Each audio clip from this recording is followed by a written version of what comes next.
Good evening, Luzon, Visayas, and Mindanao, together with the Presidential Communications Office. We bring you the latest, widest, and most comprehensive news coverage from the People's Television, IBC, Philippine News Agency, Philippine Information Agency, and Presidential Broadcast Service. I'm Princess Habiba Saripauda. And I'm Joe Fernandez from Radyo Pilipinas. Welcome to Balitang Pambansa. Tonight's headlines. President Ferdinand R. Marcos Jr. eyes to restore the /10 billion peso computerization program of the Department of Education and vows to sign the 6.352 trillion peso national budget for next year before Christmas. The Marcos administration accomplishes several economic milestones this year, which positions the country as one of the fastest growing economies in Asia. President Ferdinand R. Marcos Jr. assures the country remains stable despite calamities and political noises. President Ferdinand R. Marcos Jr. opens the Malacanang Palace to the public for various Christmas activities. President Ferdinand R. Marcos Jr. and the Presidential Communications Office recognize the best practices and communication programs and campaigns of government communication agencies and offices at the Parangal, Gawad ng Kausayan sa Komunikasyong Pampubliko. The Department of Finance, or DOF, reported the Marcos administration has marked 2024 as a standout year for economic progress, positioning the country as one of Asia's fastest-growing economies despite global challenges like geopolitical tensions. According to Finance Chief Ralph Recto, this year marks a triumph for the Filipino people, with a government dedicated to ensuring inclusive growth, improved livelihoods, and quality jobs. Meanwhile, under the refined medium-term fiscal program, the country's deficit and debt are expected to reduce in a realistic manner while funding long-term investments to boost jobs, incomes, and poverty reduction. Although already committed to signing the 2025 national budget before Christmas, the president still wants allocation to certain agencies revised. One particular instance is that of the allotment for the Education Department's computerization program, which was lashed down by Progress. PTV's Melez Moras has more. President Ferdinand R. Marcos Jr. has vowed to approve the 2025 national budget before Christmas to ensure adequate funding for critical government programs and projects. Pipilitin ko talaga that we will finish it by then.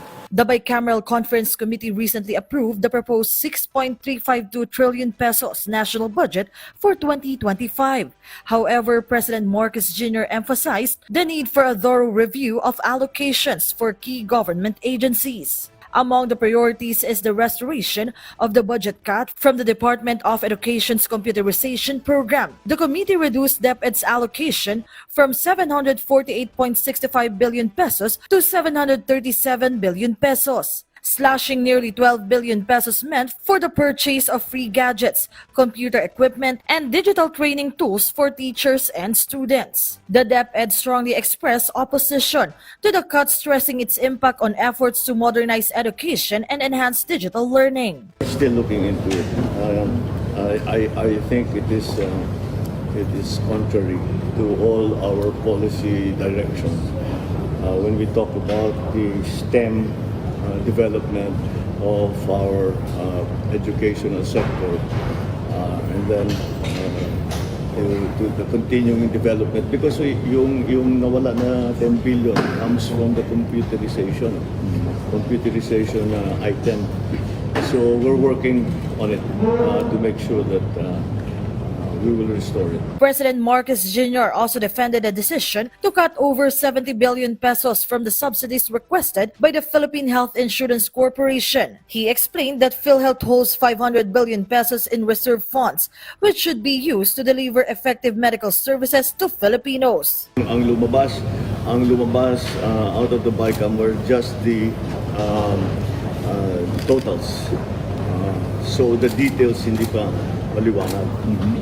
So we are returning to those, and all of those elements that are worrisome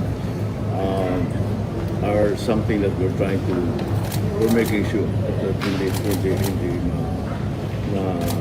disadvantage.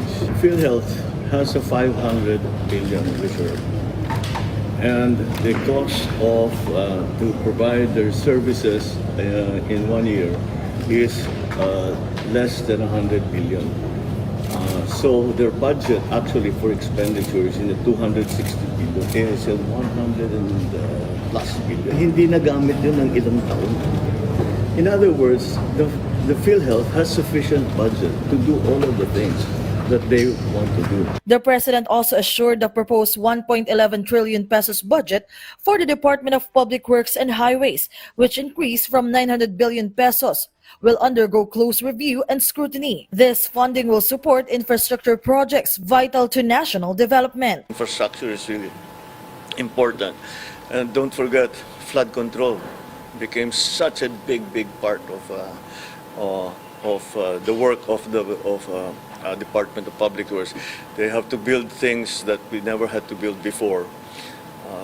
Binabantayan lang namin, especially the ODA project, binabantayan talaga namin is to make sure that our debt ratios are still relatively manageable. President Marcos Jr. reaffirmed his commitment to ensuring the national budget is properly allocated to guarantee the successful implementation, continuity, and completion of government projects and programs beneficial to the Filipino people. From PTV Manila, Melalas Moras with Clazel Pordilla, Balitang Pambansa. The country ranks second in the Southeast Asia in World Bank's 2023 Statistical Performance Indicators or SPI. The latest SPI showed the nation's overall score improved to 85.2 from 2022 score of 84. It also maintained a perfect 100 in the data use pillar, scored 92.7 in data services, and saw a significant increase in data infrastructure, rising to 65 from 55 in 2022. It's a joint program founded on a law that's finally found its niche, Food Donation Act of 2009, and with First Lady Liza Marcos and DSWD Chief Rex Gatchalian at the helm. A twin-pronged attack on the dual problem of hunger and food wastage will surely hit its marks. PTV's Benji Durango has more on the newly hatched anti-poverty program that seeks to uplift close to 250,000 poor, homeless, and indigents. This is not a restaurant. It's not fast food either. But the food is restaurant quality. Kumusta ang kain? Masarap ba? Okay lang po, masarap. Ayos lang. This is the newly opened Walang Gutom Kitchen, inaugurated today by First Lady Liza Marcos and DSWD Secretary Rex Gatchalian. Prioridad ng Pangulo natin, Ferdinand R. Marcos Jr., wakasan ng kagutuman. So kung matatandaan nyo, yung program natin called Walang Gutom, yun yung food stamps na umaandar na, wherein we give supplemental food credits. The program is supported by an old law that hasn't been fully implemented yet. Republic Act number 9803, also known as the Food Donation Act of 2009. The DSWD will process excess food donations or surplus food from private companies at a food hub. This program addresses two problems: hunger and food wastage. Kesa itapon lang yung pagkain, maraming nagugutom, ibagsak nila dito, kami naman ang magsisigurado na yung mga nagugutom nating kababayan makakakuha ng pagkain araw-araw. Food experts will process the surplus rations to ensure they are safe for consumption. Masarap pa yung kinakain mo? Apo. Talaga? Kailan ka huling kumain ng ganyan? Meron po. Maganda po dito eh. 80 people were served today. But the project's goal is to provide daily meals to those considered food poor, including street children, the homeless, and anyone experiencing hunger. Basta nagugutom ka, pwede ka pumunta dito. The Walang Gutom Kitchen is located at the Nasdaqi building on FB Harrison in Pasay City, which was once a POGO facility. Aside from the food hub, the building also houses homeless individuals with nowhere to go and stay. From PTV, Benji Durango, Balitang Pambansa. President Ferdinand R. Marcos Jr. assures that the state of the country remains stable amid the political noise as of late. In fact, the National Economic Development Authority, or NEDA, says that the country's inflation rate in October of 2.5% is within the target range. Meanwhile, the Department of Social Welfare and Development, or DSWD, continues to address the needs of those affected by recent calamities. quite stable. The government is functioning properly. Although there's a lot of noise, that's all it is. It's all just noise. Although some residents in La Castellana consider lahar to be somewhat a blessing, the Municipal Disaster Risk Reduction Management Office, or MDRRMO, actually views it very differently. For the authorities, what would be considered by some of an expected windfall in the form of free building materials actually poses a threat to the community. This is because once a heavy downpour hits their place, the accumulated lahar could eventually become lahar flow, which would cause more problems to the surrounding area, including the evacuation centers where many are temporarily seeking shelter.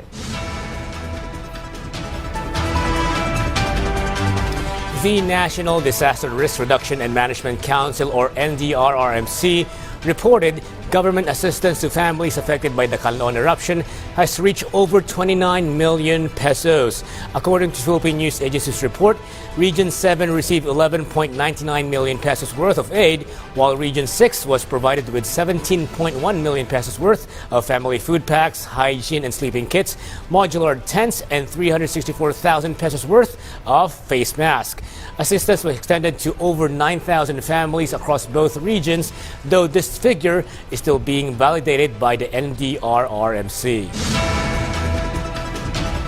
President Ferdinand R. Marcos Jr. welcomed representatives of the Semiconductor Industry Association, or SIA, during a courtesy call to tackle the boosting of collaboration between the U.S. and the Philippines in the said field. The chief executive told members of the SIA there are already many players in the country in the field of semiconductors, and perhaps it's just a question now of developing it further. Also, the leader of the land believes that with the visit from the SIA, it is an opportunity will open for the country to further expand, not just in terms of production or manufacture of chips, but also to allow the Philippines to move up into the value chip and possibly venture into designing as well. Up next, the inauguration of PTV Legazpi Regional Center. President Ferdinand Marcos Jr. opens Malacanang Palace for Christmas activities. Stay tuned, Balitang Pambansa will be right back.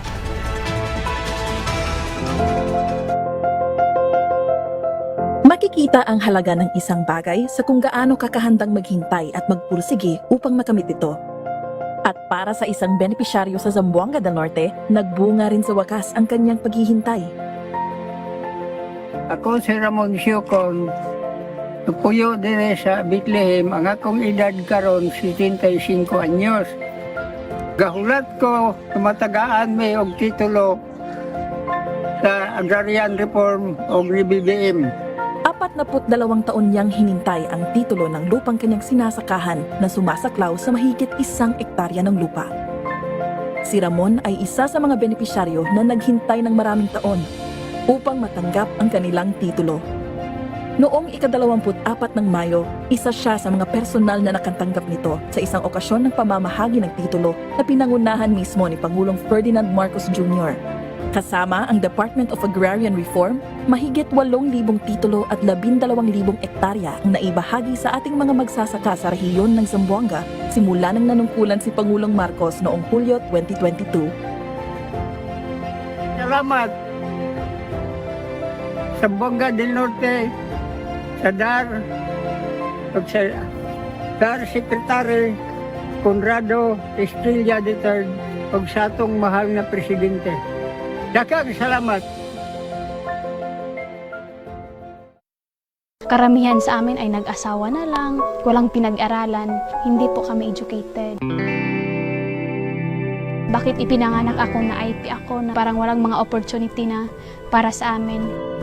Nagbabaon kami, kanin lang, ang ulam, Bagong, gano'n. Talagang wala nang kaya ang magulang ko. Hango sa kwento ng mga totoong tao.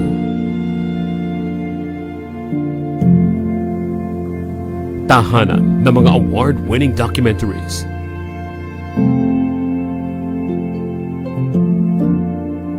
Public Eye sa PTV.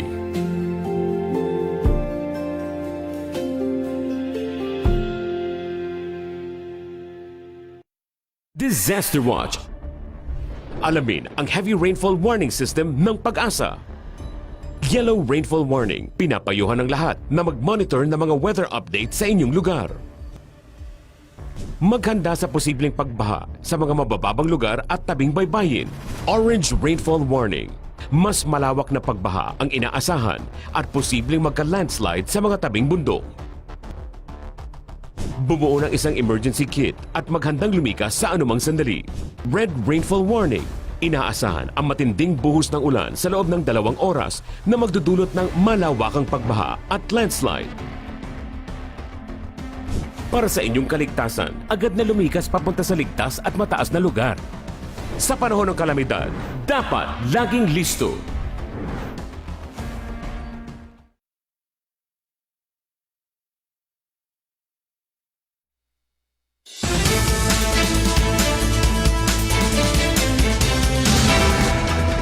The Department of Budget and Management, or DBM, explained the purpose of the Service Recognition Incentive, or SRI, provided under the administration of President Ferdinand R. Marcos Jr. DBM Director Gerald Handa said the incentive is a recognition to the contributions of government workers. The SRI also serves as an early Christmas gift for government employees, particularly teachers, military, and uniformed personnel. Eligible recipients can receive a maximum amount of up to 20,000 pesos. Meanwhile, Department of Education Secretary Sari Angara said this marked a historic achievement for DepEd, granting the highest SRI ever to its workforce, thanks, of course, to President Ferdinand R. Marcos Jr.'s unwavering support for teachers and education staff.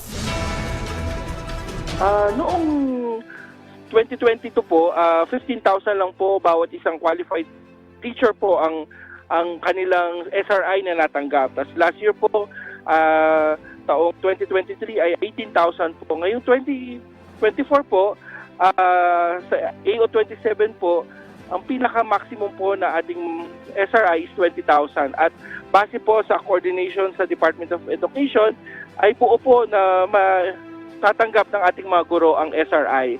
So, ito po ay base sa kaukulang pondo or savings na meron po ang ating Department of Education. So, kanila pong pag-check ng kanilang financial statements.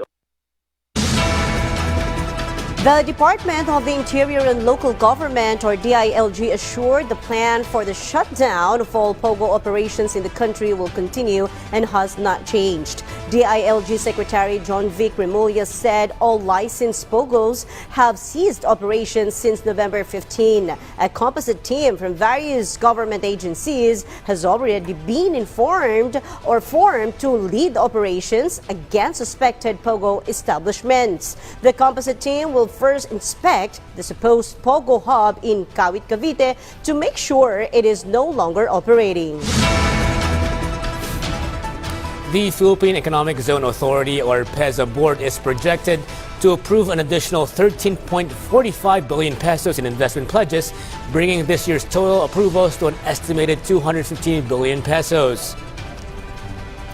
According to Philippine News Agency's report, PEZA Director General Tereso Panga said most of the projects focus on the manufacturing sector, which is expected to create more jobs. Additionally, Panga revealed PEZA has 250 billion pesos worth of investment pledges lined up for 2025, which could get their project registrations early next year. On the other news, it is the People's Palace after all, and no time is more fitting to have the people or public enjoy its wide open and manicured lawns, the clean, well-kept promenades leading to Kalayaan Hall, the admin building and offices along the banks of the Pasig River, and the centerpiece, the dazzling lights and sparkle Malacanang's Christmas tree. PTV's Vel Custodio on the President declaring the park and grounds of Malacanang open to the public. Family, friends, or individuals who like solo are invited to join the Tara Palacio, the Misa de Gallo or Dawn at the Kalayaan Grounds in Malacanang. After Misa de Gallo at 4 a.m., the audience can enjoy the Christmas displays and meals. Carnival rides and games are for free from 6 p.m. beginning December 16 to 23. Meanwhile, Santo Domingo Parish had a capacity crowd of churchgoers on the first day of Misa de Gallo or Dawn Mass. Attending the 9-day set of Holy Mass celebration before Christmas is a popular tradition among Filipinos like Bugoy's family. Sa pamilya po, yung para sa yung kalusugan, yung kaligtasan palagi. Geneva plans to complete the Christmas Novena or 9-day Mass, praying for her good health. Yung liwanag na aking paningin, kabutihang loob, hindi madamot sa kapwa, magmahal sa kapwa, at manampalataya higit sa kanya. After the Mass, people proceeded to stalls selling the popular cornbread or bibingka and rice cakes or puto bumbong. Quezon City Traffic and Transport Management were in control of people entering and exiting the church area. According to the Metro Manila Development Authority, the first day of Simbang Gabi and Misa de Gallo was peaceful and orderly. Sa monitor namin, wala naman nung untoward incident at wala naman nagdulot matinding traffic sa unang araw ng Misa de Gallo. Sabi ko nga kasi marami na rin nung simbahan na gumagawa ng anticipated mass at night instead early doon na mass. So nakabawas din ho yun sa pumupunta ng madaling araw para sa Misa de Gallo. As per Ligtas Christmas 2024, the Philippine National Police is working hand-in-hand with local government units, church officials, and authorities in places people frequently travel to for heightened security. The PNP's vacation leave policy has also been suspended, starting this afternoon for increased police deployment this holiday season. From PTV, Vel Custodio, Balitang Pambansa. Ahead of her impending return back home, Mary Jane Veloso inched a step closer to her miracle wish with her transfer over the weekend to Jakarta from her years of confinement in Yogyakarta, some 260 miles away. Executive Secretary Lucas Bersamin confirmed the good news and expressed the Philippine government's heartfelt gratitude and appreciation to the Republic of Indonesia for its compassion and kindness in deciding to let Veloso return home after serving nearly 15 years in confinement and at least a third of it in death row status. Again, and for a good measure, the people of the Philippines can never thank the Indonesian government enough for its show of understanding and goodwill for Mary Jane's repatriation. A week and a half ago, word had it she would be back home in the old country before Christmas Day. According to Department of Foreign Affairs Undersecretary Tess Lazaro, Veloso leaves Jakarta past the midnight hour Wednesday and is expected to be on Philippine soil at 6 in the morning Wednesday. Meanwhile, after 7 years of dormancy and being out of public circulation, PTV's TV station in Albay's capital has had a makeover and is all set to get back in the airwaves to broadcast news, public affairs, and feature reports on provincial, regional, and national levels. In the late afternoon, PTV Legazpi made its official comeback with PTV General Manager Toby Nebrida and Legazpi City Mayor Alfredo Garbin Jr. in witness and presiding over house blessing ceremonies. Later on, Mayor Garbin and PTV GM Nebrida held a press conference along with PTV Legazpi station manager and other officials. PTV Legazpi will broadcast much-needed news and timely information on all levels of government to millions in Albay, parts of Camarines Sur, and Sorsogon as well. Innovative and forward-looking in our way of doing things. First on the table, Mayor and Provincial Administrator, is we will look to open the network.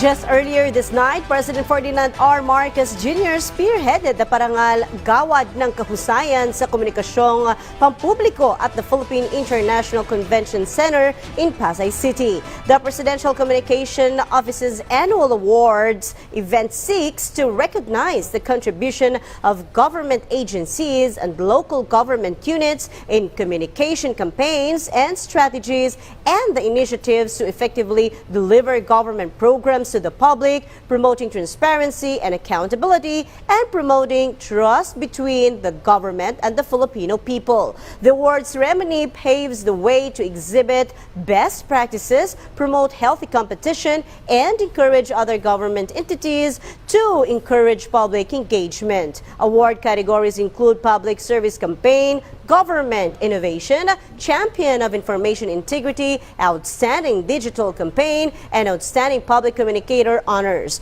Meanwhile, analyzing the Filipino character and mentality, a new Filipino podcast was also launched tonight. Campaigns, the messages, and the voices we celebrate this evening remind us what leadership is capable of when there is a connection with the people. Don't go away. Balitang Pambansa will return after a very short break.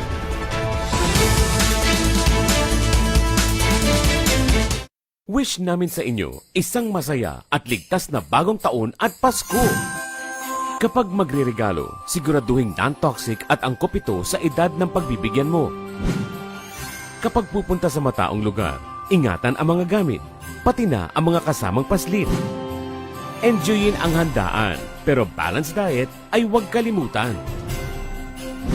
Huwag magmaneho ng lasing para di maging peligro sa daan.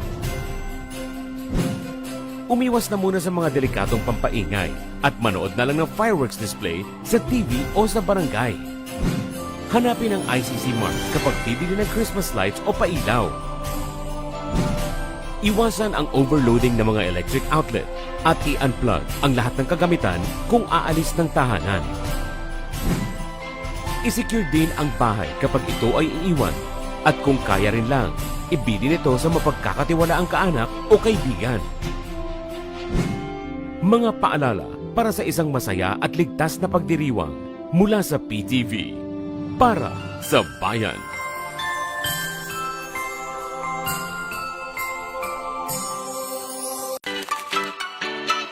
Good vibes ba kamo?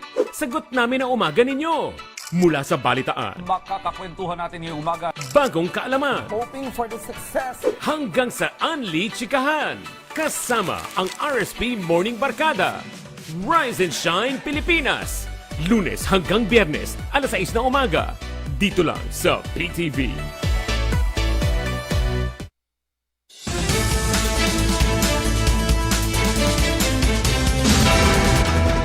And that concludes our rundown of the latest, widest, and most comprehensive news and information from all across the nation. From Radyo Pilipinas, I'm Joe Fernandez. This is your trusted news source, always ready to inform and serve the Filipino people. Catch Balitang Pambansa again tomorrow at 7 a.m., 12 noon, 6 p.m., and 9:30 p.m. for more updates and developments. From Radyo Pilipinas, I'm Princess Habiba Saripao Dak, and this is Balitang Pambansa.